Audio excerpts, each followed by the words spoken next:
ਸਤਿ ਸ਼੍ਰੀ ਅਕਾਲ ਮੇਰੇ ਸਾਰੇ ਦੋਸਤੋ। ਅੱਜ ਆਪਾਂ ਸ਼ੁਰੂ ਕਰਨ ਜਾ ਰਹੇ ਹਾਂ ਇਤਿਹਾਸ ਦਾ ਸੈੱਟ ਨੰਬਰ 7। ਇਹਦੇ ਵਿੱਚ ਤੁਹਾਨੂੰ ਸਾਰਾ ਕੁਝ ਆਪਾਂ ਡਿਟੇਲ ਦੇ ਵਿੱਚ ਡਿਸਕਸ ਕਰਕੇ ਅੱਗੇ ਚੱਲਾਂਗੇ। ਤੇ ਦੇਖੋ ਜੀ, ਆਪਾਂ ਅੱਜ ਪੜ੍ਹਦੇ ਹਾਂ ਇਤਿਹਾਸ ਗੁਲਾਮ ਵੰਸ਼ ਸੈੱਟ। ਦੇਖੋ ਇਸ ਗੁਲਾਮ ਵੰਸ਼ ਤੋਂ ਬਾਅਦ ਅਗਲੇ 3-4 ਵੰਸ਼ ਹੋਰ ਹੈ, ਬਸ ਇਸ ਨਾਲ ਆਪਣੀ ਹਿਸਟਰੀ ਕੰਪਲੀਟ ਹੋ ਜੂਗੀ। ਠੀਕ ਹੈ, ਇਤਿਹਾਸ ਆਪਣਾ ਸਾਰਾ portion A to Z complete ਹੋ ਜੂਗਾ। ਠੀਕ ਹੈ ਬੱਚਿਓ, ਹੁਣ ਆਪਾਂ ਕਰਨ ਜਾਣਾ ਹੈ ਸ਼ੁਰੂ ਇਤਿਹਾਸ ਦਾ ਗੁਲਾਮ ਵੰਸ਼। ਦੇਖੋ ਜੀ, ਇਹ ਸਭ ਤੋਂ ਮਹੱਤਵਪੂਰਨ ਇਹਦੇ ਵਿੱਚ ਜਿਹੜੇ ਪ੍ਰਸ਼ਨ ਪੁੱਛੇ ਜਾਣਗੇ ਆਪਾਂ ਉਹੀ ਕਰਾਂਗੇ। ਓਕੇ, ਜ਼ਿਆਦਾ ਨਹੀਂ ਕਰਦੇ ਆਪਾਂ, ਇਹਦੇ ਵਿੱਚ ਜ਼ਿਆਦਾ ਡਿਟੇਲ ਦੇ ਵਿੱਚ ਨਹੀਂ ਜਾਵਾਂਗੇ ਆਪਾਂ। ਦੇਖੋ ਠੀਕ ਹੈ ਜੀ। ਅਤੇ ਸਭ ਤੋਂ ਪਹਿਲੀ ਜਿਹੜੀ ਆਪਾਂ ਗੱਲ ਕਰਨੀ ਹੈ ਉਹ ਕਰਨੀ ਹੈ ਆਪਾਂ ਲਾਖ ਬਖਸ਼। ਲਾਖ ਬਖਸ਼ ਦੀ ਉਪਾਧੀ ਕਿਸ ਸ਼ਾਸਕ ਨੂੰ ਦਿੱਤੀ ਗਈ ਸੀ? ਲਾਖ ਬਖਸ਼ ਸੀ ਬੱਚਿਓ, ਜਿਹੜੀ ਇਹਦੀ ਉਪਾਧੀ ਦਿੱਤੀ ਗਈ ਸੀ ਕੁਤਬਦੀਨ ਐਬਕ ਨੂੰ। ਓਕੇ ਜੀ, ਕਿਹਨੂੰ ਦਿੱਤੀ ਗਈ ਸੀ? ਕੁਤਬਦੀਨ ਐਬਕ ਨੂੰ। ਹੁਣ ਗੱਲ ਮੁੱਕਦੀ ਹੈ ਇੱਥੇ ਕਿ ਲਾਖ ਜਿਹੜਾ ਬਖਸ਼ ਹੈ, ਇਹ ਉਪਾਧੀ ਹੈ, ਲਾਖ ਬਖਸ਼ ਹੈ, ਇਹਦਾ ਮਤਲਬ ਕੀ ਹੈ? ਲਾਖ ਬਖਸ਼ ਦਾ ਮਤਲਬ ਹੈਗਾ ਬੱਚਿਓ ਲੱਖਾਂ ਨੂੰ ਦਾਨ ਦੇਣ ਵਾਲਾ। ਲੱਖਾਂ ਨੂੰ ਦਾਨ ਦੇਣ ਵਾਲਾ, ਉਸਨੂੰ ਕੀ ਕਿਹਾ ਜਾਂਦਾ ਬੱਚਿਓ? ਲਾਖ ਬਖਸ਼ ਕਿਹਾ ਜਾਂਦਾ ਗਾ। ਠੀਕ ਹੈ ਜੀ ਬੱਚਿਓ, ਜਿਹੜੀ ਇਹ ਮਤਲਬ ਮੈਂ ਕਿਹਾ ਹੈਗਾ ਇਹ ਨਾਲ ਯਾਦ ਰੱਖਣਾ। ਓਕੇ ਜੀ, ਇੱਕ ਸਭ ਤੋਂ ਪਹਿਲਾਂ ਵੀਡੀਓ ਲਾਈਕ ਕਰੋ ਤੁਸੀਂ। ਅੱਧੇ ਬੱਚੇ ਕਹਿੰਦੇ ਸਰ ਮਿੰਨਤਾਂ ਨਾ ਕਰਿਆ ਕਰੋ ਬੱਚਿਓ, ਅੱਧੇ ਦਾ ਬੱਚੇ ਲਾਈਕ ਕਰ ਦਿੰਦੇ ਆਪਦੇ ਆਪ ਕਿਸੇ ਤੋਂ, ਅੱਧੇ ਕਰਦੇ ਨਹੀਂ ਲਾਈਕ। ਠੀਕ ਹੈ, ਤਾਂ ਪਲੀਜ਼ ਕਰ ਦਿਆ ਕਰੋ ਅਤੇ ਪਹਿਲਾਂ ਲਾਈਕ ਕਰੋ, ਆਪਾਂ ਇਸ ਤੋਂ ਬਾਅਦ ਅੱਗੇ ਵਧਦੇ। ਠੀਕ ਹੈ ਜੀ। ਦੇਖੋ ਜਿਹੜਾ ਐਬਕ ਸੀ ਨਾ, ਕੁਤਬਦੀਨ ਐਬਕ, ਇਹ ਮੁਹੰਮਦ ਗੋਰੀ ਦਾ ਕੀ ਸੀ? ਮੁਹੰਮਦ ਗੋਰੀ ਦਾ ਇਹ ਗੁਲਾਮ ਸੀ ਬੱਚਿਓ। ਮਤਲਬ ਉਹਦਾ ਬਹੁਤ ਮੋਹ ਕਰਦਾ ਸੀ, ਬਹੁਤ ਪਿਆਰ ਕਰਦਾ ਸੀ ਮੁਹੰਮਦ ਗੋਰੀ ਨੂੰ ਇਹ। ਠੀਕ ਹੈ, ਜਿਹੜਾ ਤਰਾਇਨ ਦਾ ਦੂਜਾ ਯੁੱਧ ਹੋਇਆ ਸੀ, ਤਰਾਇਨ ਦਾ ਜਦੋਂ ਦੂਜਾ ਯੁੱਧ ਹੋ ਗਿਆ ਸੀ, ਤਰਾਇਨ ਦਾ ਦੂਜਾ ਯੁੱਧ 1192 ਦੇ ਵਿੱਚ ਹੋਇਆ ਸੀ, ਹੈ ਨਾ।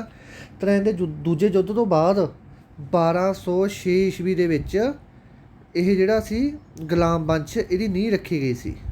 ਓਕੇ ਜੀ, ਇਹਦੀ ਨੀਂਹ ਰੱਖੀ ਗਈ ਸੀ। ਲਾਖ ਪਤਾ ਲੱਗਿਆ, ਲਾਖ ਬਖਸ਼ ਦਾ ਮਤਲਬ ਕੀ ਹੈ? ਲੱਖਾਂ ਨੂੰ ਦਾਨ ਦੇਣ ਵਾਲਾ। ਇਹਦੀ ਉਪਾਧੀ ਕਿਹਨੂੰ ਦਿੱਤੀ ਸੀ? ਕੁਤਬਦੀਨ ਐਬਕ ਨੂੰ। ਕੁਤਬਦੀਨ ਐਬਕ ਕਿਹਦਾ ਗੁਲਾਮ ਸੀ? ਮੁਹੰਮਦ ਗੋਰੀ ਦਾ। ਓਕੇ, ਇਸ ਤੱਕ ਸਾਰਾ ਕੁਛ ਕਲੀਅਰ ਹੈਗਾ। ਇੱਕ ਗੱਲ ਹੋਰ ਵੀ ਹੈ, ਇਹਨੂੰ ਕੁਤਬਦੀਨ ਐਬਕ ਨੂੰ ਹੋਰ ਨਾਂ ਨਾਲ ਵੀ ਜਾਣਿਆ ਜਾਂਦਾ ਸੀ। ਉਹ ਕਿਹੜਾ ਹੈਗਾ? ਕੁਰਾਨ ਖਾਂ। ਕੁਰਾਨ ਖਾਂ ਦੇ ਨਾਂ ਨਾਲ ਵੀ ਕਿਹਨੂੰ ਜਾਣਿਆ ਜਾਂਦਾ ਸੀ ਬੱਚਿਓ? ਕੁਤਬਦੀਨ ਐਬਕ ਨੂੰ। ਇਸ ਤੋਂ ਬਾਅਦ ਉਹ ਮੁਸਲਿਮ ਹਮਲਾਕਾਰੀ ਜਿਸ ਨੇ ਨਲੰਦਾ ਕਾਲਜ ਨੂੰ ਨਸ਼ਟ ਕਰ ਦਿੱਤਾ ਸੀ। ਠੀਕ ਹੈ, ਨਲੰਦਾ ਕਿੱਥੇ ਹੈ ਬੱਚਿਓ? ਬਿਹਾਰ ਦੇ ਵਿੱਚ ਹੈ। ਇਹਨੂੰ ਕਿਹਨੇ ਖਤਮ ਕੀਤਾ ਸੀ? ਇਹਨੂੰ ਖਤਮ ਕੀਤਾ ਸੀ ਮੁਹੰਮਦ ਬਖਤਿਆਰ ਖਿਲਜੀ ਨੇ। ਠੀਕ ਹੈ, ਖਿਲਜੀ ਨੇ ਇਹਨੂੰ ਖਤਮ ਕਰ ਦਿੱਤਾ ਸੀ। ਠੀਕ ਹੈ, ਕੁਤਬਦੀਨ ਐਬਕ ਸੀ ਜਿਹੜਾ ਹੈ ਨਾ, ਇਹਦੇ ਸੈਨਾ ਦੇ ਵਿੱਚ ਪ੍ਰਮੁੱਖ ਸੀ ਇੱਕ ਮੁਹੰਮਦ ਬਿਨ ਬਖਤਿਆਰ। ਇਹ ਕਰਾਇਆ ਸੀ ਸਾਰਾ ਕੁਝ ਖਿਲਜੀ ਨੇ। ਠੀਕ ਹੈ, ਕਰਾਇਆ ਸੀ ਸਾਰਾ ਕੁਝ ਖਿਲਜੀ ਨੇ, ਇਹਦਾ ਉਹ ਸੀ ਸੈਨਾ ਦਾ ਪ੍ਰਮੁੱਖ ਸੀ। ਠੀਕ ਹੈ, ਉਹਨੇ ਇਹ ਜਿਹੜਾ ਨਲੰਦਾ ਵਿਸ਼ਵਵਿਦਿਆਲਿਆ ਸੀ ਉਹਨੂੰ ਪੂਰੀ ਤਰ੍ਹਾਂ ਨਸ਼ਟ ਕਰਤਾ। ਜਿਹੜੀ ਵੀ ਉਹ ਸੰਸਕ੍ਰਿਤ ਜਾਂ ਹੋਰ ਵੀ ਜਿੰਨੇ ਵੀ ਗ੍ਰੰਥ ਪਏ ਸੀ, ਭਾਰਤ ਦਾ ਇਤਿਹਾਸ ਸੀ ਜਿਨ੍ਹਾਂ ਦੇ ਵਿੱਚ, ਉਹ ਸਾਰਾ ਕੁਛ ਇਹਨੇ ਕੀ ਕਰਤਾ? ਖਤਮ ਕਰਤਾ ਸੀ। ਉਹ ਪਹਿਲੀ ਮੁਸਲਿਮ ਮਹਿਲਾ ਜਿਸ ਨੇ ਭਾਰਤ 'ਤੇ ਰਾਜ ਕੀਤਾ ਬੱਚਿਓ। ਉਹ ਜਿਹੜੀ ਪਹਿਲੀ ਮੁਸਲਿਮ ਮਹਿਲਾ ਹੈਗੀ ਜਿਹਨੇ ਭਾਰਤ 'ਤੇ ਰਾਜ ਕੀਤਾ, ਉਹ ਹੈਗੀ ਆਪਣੀ ਰਜੀਆ ਸੁਲਤਾਨ। ਰਜੀਆ ਸੁਲਤਾਨ ਕਿਸ ਦੀ ਪੁੱਤਰੀ ਸੀ? ਇਲਤੁਤਮਸ। ਪ੍ਰਸ਼ਨ ਆ ਜਾਂਦਾ ਕਿ ਰਜੀਆ ਸੁਲਤਾਨ ਕਿਸ ਦੀ ਪੁੱਤਰੀ ਸੀ? ਕਿਹਦੀ ਪੁੱਤਰੀ ਸੀ ਬੱਚਿਓ? ਇਲਤੁਤਮਸ ਦੀ ਬੇਟੀ ਸੀ। ਰਜੀਆ ਸੁਲਤਾਨ ਨੇ 1236 ਤੋਂ ਲੈ ਕੇ 1240 ਤੱਕ, ਠੀਕ ਹੈ, ਦਿਲ ਦੀ ਸਲਤਨਤ 'ਤੇ ਰਾਜ ਕੀਤਾ ਅਤੇ ਪਹਿਲੀ ਔਰਤ ਸੀ ਅਤੇ ਪਹਿਲੀ ਮਹਿਲਾ ਸੁਲਤਾਨ ਦੀ ਉਪਾਧੀ ਵੀ ਇਸਨੇ ਲੈਤੀ ਸੀ। ਠੀਕ ਹੈ ਜੀ। ਇਸ ਤੋਂ ਬਾਅਦ ਉਹਦਾ ਪਤੀ ਸੀ ਜਿਹੜਾ, ਉਹਦੇ ਪਤੀ ਦਾ ਕੀ ਨਾਮ ਸੀ? ਅਲਤੂਨੀਆ। ਅਲਤੂਨੀਆ ਨੂੰ ਡਕੈਤਾਂ ਨੇ ਮਾਰਤਾ ਸੀ। ਉਹਦੇ ਪਤੀ ਸੀ ਜਿਹੜਾ ਇਹਦਾ ਅਲਤੂਨੀਆ, ਉਹਨੂੰ ਕਿਹਨੇ ਮਾਰਤਾ ਸੀ ਬੱਚੋ? ਡਕੈਤਾਂ ਨੇ ਮਾਰਤਾ ਸੀ, ਮਤਲਬ ਡਾਕੂਆਂ ਨੇ ਮਾਰਤਾ ਸੀ ਉਹਦੇ ਪਤੀ ਨੂੰ। ਠੀਕ ਹੈ, ਕਈ ਵਾਰੀ ਆ ਜਾਂਦਾ ਗਾ ਵੀ ਭਾਰਤ ਦੀ ਪਹਿਲੀ ਮਹਿਲਾ ਜਿਸ ਨੇ ਭਾਰਤ ਪਰ ਸ਼ਾਸਨ ਕੀਤਾ, ਉਹ ਕੌਣ ਸੀ? ਰਜੀਆ ਸੁਲਤਾਨ ਸੀ। ਠੀਕ ਹੈ ਜੀ। ਇਸ ਤੋਂ ਬਾਅਦ ਆਪਾਂ ਅਗਲ ਦੇ ਆਗੇ, ਕਿਸ ਤੋਮਰ ਸ਼ਾਸਕ ਨੇ ਦਿੱਲੀ ਸ਼ਹਿਰ ਦੀ ਨੀਂਹ ਰੱਖੀ? ਕਿਸ ਤੋਮਰ ਸ਼ਾਸਕ ਨੇ ਦਿੱਲੀ ਸ਼ਹਿਰ ਦੀ ਨੀਂਹ ਰੱਖੀ? ਭਾਈ ਇਹ ਰੱਖੀ ਸੀ ਆਪਣੇ ਆਨੰਦਪਾਲ ਨੇ। ਅਨੰਗਪਾਲ ਨੇ ਕੀ ਰੱਖਿਆ ਸੀ? ਦਿੱਲੀ ਦੀ ਵੰਸ਼ ਦੀ ਨੀਂਹ ਰੱਖੀ ਸੀ। ਦੇਖੋ, ਇਹ ਜਿਹੜਾ ਅਨੰਗਪਾਲ ਸੀ ਤੋਮਰ ਵੰਸ਼ ਦੇ ਵਿੱਚੋਂ ਸੀ। ਪ੍ਰਸ਼ਨ ਆ ਜਾਂਦਾ ਆਨੰਦਪਾਲ ਕਿਹੜੇ ਵੰਸ਼ ਦੇ ਵਿੱਚੋਂ ਸੀ? ਤੋਮਰ ਵੰਸ਼ ਦੇ ਵਿੱਚੋਂ ਸੀ। ਅਤੇ 736 ਈਸਵੀ ਦੇ ਵਿੱਚ ਇਹਨੇ ਕੀ ਕੀਤਾ ਸੀ? ਕੋਟ ਸ਼ਹਿਰ ਸੀ ਇੱਕ, ਉਹਦੀ ਸਥਾਪਨਾ ਕੀਤੀ ਸੀ ਅਤੇ ਇਹ ਕੋਟ ਸ਼ਹਿਰ ਦਿੱਲੀ ਦਾ ਪਹਿਲਾ ਸ਼ਹਿਰ ਬਣਿਆ। ਠੀਕ ਹੈ, ਇਹਦੇ ਕੋਟ ਸ਼ਹਿਰ ਸੀ ਇੱਕ ਦਿੱਲੀ ਦੇ ਵਿੱਚ, ਉਹਦੀ ਸਥਾਪਨਾ ਕਿਹਨੇ ਕੀਤੀ ਸੀ? ਨੰਗਪਾਲ ਨੇ ਕੀਤੀ ਸੀ। ਇਹ ਦਿੱਲੀ ਦਾ ਪਹਿਲਾ ਸ਼ਹਿਰ ਹੈਗਾ। ਓਕੇ ਜੀ। ਦਿੱਲੀ ਜਿਹੜਾ ਇਲਤੁਤਮਸ ਦੇ ਰਾਜ ਦੇ ਵਿੱਚ ਵੀ ਇਹ ਇੱਕ ਸੱਤਾ ਦਾ ਕੇਂਦਰ ਸੀ। ਪੂਰਾ ਵਧੀਆ ਇੱਥੇ ਮਤਲਬ ਉਹ ਫੈਸਲੇ ਦਿੱਤੇ ਜਾਂਦੇ ਸਨ। ਤਰਾਇਨ ਦੇ ਯੁੱਧ, ਦੂਸਰੇ ਯੁੱਧ ਵਿੱਚ ਕਿਸੇ ਨੇ ਕਿਸੇ ਨੂੰ ਹਰਾਇਆ, ਇਹ ਤੁਹਾਨੂੰ ਮੈਂ ਪਹਿਲੀ ਕਰਵਾ ਕੇ ਗਿਆ ਸੀ। ਤਰਾਇਨ ਦਾ ਪਹਿਲਾ ਯੁੱਧ ਹੋਇਆ ਸੀ 1191 ਦੇ ਵਿੱਚ। ਤਰਾਇਨ ਦਾ ਦੂਸਰਾ ਯੁੱਧ ਹੋਇਆ ਸੀ 1192 ਦੇ ਵਿੱਚ।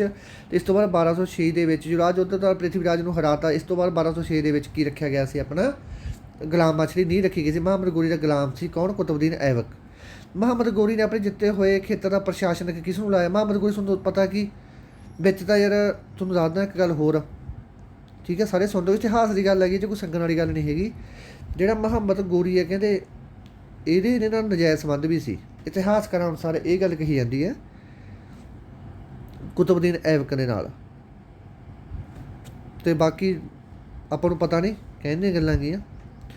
ਤੇ ਜਿਹੜਾ ਇਹ ਮੁਹੰਮਦ ਗੋਰੀ ਸਾਹਿਬ ਨੇ ਜਿੱਤੇ ਹੋਏ ਖੇਤਰ ਦਾ ਪ੍ਰਸ਼ਾਸਨਕ ਕਿਸ ਨੂੰ ਲਗਾਇਆ ਸੀ ਇਹਨੇ? ਇਹ ਲਗਾਇਆ ਸੀ ਬੱਚੋ ਕੁਤਬਦੀਨ ਐਬਕ ਨੂੰ ਲਗਾਇਆ ਸੀ। ਤੇ ਇਸ ਤੋਂ ਬਾਅਦ ਆਪਣਾ ਹੈਗਾ ਰਜੀਆ ਸੁਲਤਾਨ ਕਿਸ ਦੀ ਪੁੱਤਰੀ ਸੀ? ਤੁਹਾਨੂੰ ਮੈਂ ਪਹਿਲੀ ਕਰਵਾਤਾ ਭਾਈ। ਰਜੀਆ ਸੁਲਤਾਨ ਕਿਹਦੀ ਪੁੱਤਰੀ ਸੀ? ਇਲਤੁਤਮਸ ਦੀ ਪੁੱਤਰੀ ਸੀ। ਤੇ ਕਿੱਥੋਂ ਦੀ ਸ਼ਾਸਕ ਸੀ ਇਹ? ਦਿੱਲੀ ਦੀ ਸ਼ਾਸਕ ਸੀ। ਪਹਿਲੀ ਮਹਿਲਾ ਸੁਲਤਾਨ ਸੀ ਬੱਚੋ ਇਹ। 1206 ਦੇ ਵਿੱਚ ਇਹਨਾਂ ਨੇ ਆਪਦੇ ਗੁਪਤ ਸੁਲਤਾਨ ਉਹਦੀ ਨੀਂਹ ਰੱਖੀ ਸੀ, ਠੀਕ ਹੈ ਜੀ, 1206 ਦੇ ਵਿੱਚ। ਤੇ ਬਸ ਹੋਰ ਕੁਛ ਇਹਦੇ ਵਿੱਚ ਯਾਦ ਕਰਨ ਵਾਲੀ ਜ਼ਿਆਦਾ ਇੰਪੋਰਟੈਂਟ ਗੱਲ ਹੈ ਨਹੀਂ। ਓਕੇ ਜੀ। 1236 ਤੋਂ ਲੈ ਕੇ 1240 ਤੱਕ ਇਹਦਾ ਸ਼ਾਸਨ ਕਰ ਰਿਹਾ ਪੁੱਤਰੋ। ਦਿੱਲੀ ਦੀ ਸਲਤਨਤ ਦੀ ਸ਼ੁਰੂਆਤ ਕਦੋਂ ਹੋਈ? ਇਹਦਾ ਤੁਹਾਨੂੰ ਪਤਾ ਹੀ ਹੈਗਾ, 1206 ਦੇ ਵਿੱਚ ਦਿੱਲੀ ਸਲਤਨਤ ਦੀ ਸ਼ੁਰੂਆਤ ਹੋ ਗਈ ਸੀ। ਦਿੱਲੀ ਦੇ ਕਿਸ ਸੁਲਤਾਨ ਨੇ ਲੋਹ ਰਖਤ ਦੀ ਨੀਤੀ ਨੂੰ ਅਪਣਾਇਆ? ਬਹੁਤ ਜ਼ਿਆਦਾ ਮਹੱਤਵਪੂਰਨ ਪ੍ਰਸ਼ਨ ਹੈ ਇਹ, ਬਹੁਤ ਜ਼ਿਆਦਾ ਮਹੱਤਵਪੂਰਨ ਪ੍ਰਸ਼ਨ ਹੈ। ਮੈਂ ਨਹੀਂ ਦੇਖਿਆ ਕਿਸੇ ਪੇਪਰ ਦੇ ਵਿੱਚ ਆਹ ਪ੍ਰਸ਼ਨ ਨਾ ਆਇਆ ਹੋਵੇ। ਇਹ ਅਪਣਾਈ ਸੀ ਬੱਚੋ ਬਲਬਨ ਨੇ। ਕਿਹਨੇ ਅਪਣਾਈ ਸੀ ਇਹ? ਬਲਬਨ ਨੇ ਅਪਣਾਈ ਸੀ। ਜਿਹੜਾ ਬਲਬਨ ਆ ਬੱਚੋ ਇਹ 9ਵਾਂ ਸ਼ਾਸਕ ਸੀ ਦਿੱਲੀ ਦਾ। 9ਵਾਂ ਸ਼ਾਸਕ ਸੀ ਦਿੱਲੀ ਸਲਤਨਤ ਦਾ। 9ਵਾਂ ਸ਼ਾਸਕ ਸੀ ਦਿੱਲੀ ਸਲਤਨਤ ਦਾ। ਇਹਦਾ ਕਾਰਜਕਾਲ ਸੀ ਜਿਹੜਾ ਇਹਦਾ ਸਮਾਂ ਰਿਹਾ ਉਹ 20 ਸਾਲ ਤੱਕ ਰਿਹਾ, ਠੀਕ ਹੈ। 1266 ਤੋਂ ਲੈ ਕੇ 1286 ਤੱਕ ਇਹ ਬੰਦੇ ਨੇ ਰਾਜ ਕੀਤਾ, 20 ਸਾਲ ਤੱਕ ਲਗਾਤਾਰ, ਠੀਕ ਹੈ ਜੀ। ਇਹ ਲੋਹ ਰਖਤ ਦੀ ਨੀਤੀ ਇਹ ਅਪਣਾਈ ਸੀ ਕਿ ਮਤਲਬ ਇਹ ਚੀਜ਼ ਕਹਿੰਦਾ ਸੀ ਕਿ ਮਤਲਬ ਆਪਾਂ ਲੜਕੀ ਹੀ ਲੋਹੇ ਦੇ ਰਕਤ ਦੀ, ਲਹੂ ਦੀ ਲੜਕੀ ਆਪਾਂ ਖੂਨ ਬਹਾ ਕੇ ਆਪਾਂ ਜਿੱਤ ਸਕਦੇ, ਨਹੀਂ ਆਪਾਂ ਨਹੀਂ ਜਿੱਤ ਸਕਦੇ, ਠੀਕ ਹੈ ਜੀ। ਇਸ ਤੋਂ ਬਾਅਦ ਆ ਕੇ ਕਿਹੜੇ ਸੁਲਤਾਨ ਦੀ ਮੌਤ ਪੋਲੋ ਖੇਡਦੇ ਸਮੇਂ ਹੋ ਗਈ ਸੀ ਜਾਂ ਚੁਗਾਨ ਖੇਡਦੇ ਸਮੇਂ ਹੋ ਗਈ ਸੀ? ਇਹ ਪ੍ਰਸ਼ਨ ਭਾਈ ਕਾਨੂੰਗੋ ਦਾ ਪੇਪਰ ਆਇਆ ਸੀ, ਉਹਦੇ ਵਿੱਚ ਇਹ ਪ੍ਰਸ਼ਨ ਪੁੱਛਿਆ ਗਿਆ ਹੈਗਾ ਕਿਹੜਾ ਸ਼ਾਸਕ ਸੀ, ਠੀਕ ਹੈ ਜੀ। ਉਹ ਹੈਗਾ ਸੀ ਆਪਣਾ ਕੁਤਬਦੀਨ ਐਬਕ, ਠੀਕ ਹੈ। ਕੁਤਬਦੀਨ ਐਬਕ ਸੀ ਜਿਹਨੇ ਪਹਿਲਾ ਸੁਲਤਾਨ ਸੀ ਗੁਲਾਮ ਵੰਸ਼ ਦਾ, ਕੁਤਬਦੀਨ ਐਬਕ, ਠੀਕ ਹੈ। ਤੇ 1210 ਦੇ ਵਿੱਚ ਇਹਦੀ ਚੁਗਾਨ ਜਾਂ ਪੋਲੋ ਖੇਡਦੇ ਸਮੇਂ ਇਹਦੀ ਖੇਡਦੇ ਦੀ ਮੌਤ ਹੋ ਗਈ ਸੀ, ਠੀਕ ਹੈ। ਚੁਗਾਨ ਨਾ ਇਹ ਘੋੜੇ 'ਤੇ ਖੇਡਦੇ ਹੁੰਦੇ ਸੀ, ਚੁਗਾਨ ਘੋੜੇ 'ਤੇ ਖੇਡਦੇ ਹੁੰਦੇ ਸੀ। ਇਹ ਚੁਗਾਨ ਗੇਮ ਹੁੰਦੀ ਸੀ ਪੋਲੋ। ਇਹ ਜੋ ਘੋੜੇ 'ਤੇ ਖੜ੍ਹੇ ਤੇ ਘੋੜੇ ਤੋਂ ਇਹ ਚੱਲਦਾ ਘੋੜੇ 'ਤੇ ਸੁਲਤਾਨ ਨੇ ਵਿਗੜ ਗਿਆ ਅਤੇ ਇਹ ਡਿੱਗ ਪਿਆ, ਠੀਕ ਹੈ। ਜੋ ਡਿੱਗ ਪਿਆ ਭਾਈ ਅਤੇ ਇਹ ਡਿੱਗਣ ਸਾਰੀ ਮੌਤ ਹੋ ਗਈ 1210 ਦੇ ਵਿੱਚ। ਇਹਦਾ ਮਕਬਰਾ ਵੀ ਬਣਿਆ ਹੋਇਆ। ਇਸ ਦਾ ਜਿਹੜਾ ਮਕਬਰਾ ਬਣਿਆ ਹੋਇਆ ਬੱਚਿਓ ਉਹ ਬਣਿਆ ਹੋਇਆ ਲਾਹੌਰ ਦੇ ਵਿੱਚ। ਪੁੱਛ ਲੈਂਦੇ ਕਿ ਕੁਤਬਦੀਨ ਐਬਕ ਦਾ ਮਕਬਰਾ ਕਿੱਥੇ ਬਣਿਆ ਹੋਇਆ? ਲਾਹੌਰ ਦੇ ਵਿੱਚ ਬਣਿਆ ਹੋਇਆ। ਅਤੇ ਇਹਨੂੰ ਲਾਖ ਬਖਸ਼ ਦੀ, ਜਿਵੇਂ ਤੁਹਾਨੂੰ ਦੱਸਿਆ ਕਿ ਲੱਖਾਂ ਨੂੰ ਜਿੱਤਣ ਵਾਲਾ, ਉਹ ਉਪਾਧੀ ਵੀ ਦਿੱਤੀ ਗਈ ਸੀ, ਠੀਕ ਹੈ। ਮੁਹੰਮਦ ਗੋਰੀ ਦਾ ਇਹ ਵਫਾਦਾਰ ਗੁਲਾਮ ਵੀ ਸੀ, ਠੀਕ ਹੈ ਜੀ। ਅਤੇ ਇੱਕ ਇਹਦੇ 2.5 ਦਿਨ ਦਾ ਝੋਪੜਾ ਅਤੇ ਕੁਤਬ ਮੀਨਾਰ ਦਾ ਨਿਰਮਾਣ ਵੀ ਇਸ ਨੇ ਕਰਵਾਇਆ ਸੀ। ਕੀ ਹੈ? 2.5 ਦਿਨ ਦਾ ਝੋਪੜਾ। ਇਹ ਪ੍ਰਸ਼ਨ ਪੁੱਛਿਆ ਗਿਆ ਵਿੱਚ ਪੇਪਰ ਦੇ ਵਿੱਚ। 2.5 ਦਿਨ ਦਾ ਝੋਪੜਾ ਅਤੇ ਕੁਤਬ ਮੀਨਾਰ, ਠੀਕ ਹੈ। ਇਹ ਦੋਨਾਂ ਦਾ ਨਿਰਮਾਣ ਕਿਹਨੇ ਕਰਵਾਇਆ ਸੀ ਬੱਚਿਓ? ਇਹ ਕਰਵਾਇਆ ਸੀ ਇਹਨੇ ਕੁਤਬਦੀਨ ਐਬਕ ਨੇ। 2.5 ਦਿਨ ਦਾ ਝੋਪੜਾ ਬੱਚਿਓ ਇਹ ਤਾਂ ਹੈਗਾ ਅਜਮੇਰ ਦੇ ਵਿੱਚ। ਜਿਹੜਾ ਕੁਤਬ ਮੀਨਾਰ ਆ ਬੱਚਿਓ ਇਹ ਕਿੱਥੇ ਹੈਗਾ? ਇਹ ਹੈਗਾ ਆਪਣੇ ਦਿੱਲੀ ਦੇ ਵਿੱਚ। ਓਕੇ ਜੀ। ਹੁਣ ਸਾਰੀਆਂ ਚੀਜ਼ਾਂ ਕਲੀਅਰ ਆ ਬੱਚਿਓ। ਬਾਕੀ ਉਹੀ ਸਿਸਟਮ ਆਗਾ ਇਹਦੇ 'ਚ ਜ਼ਿਆਦਾ ਤਾਂ ਆ ਜਿਹੜੇ ਪ੍ਰਸ਼ਨ ਲਿਖਾਏ ਹੀ ਇੰਪੋਰਟੈਂਟ ਨੇ। ਇੱਕ ਤਰਾਇਨ ਦੀਆਂ ਲੜਾਈਆਂ ਨਹੀਂ ਭੁੱਲਣੀਆਂ। ਤਰਾਇਨ ਦੀਆਂ ਲੜਾਈਆਂ ਵੀ ਥੋੜ੍ਹੇ ਯਾਦ ਹੋਣੇ ਚਾਹੀਦੇ ਆ।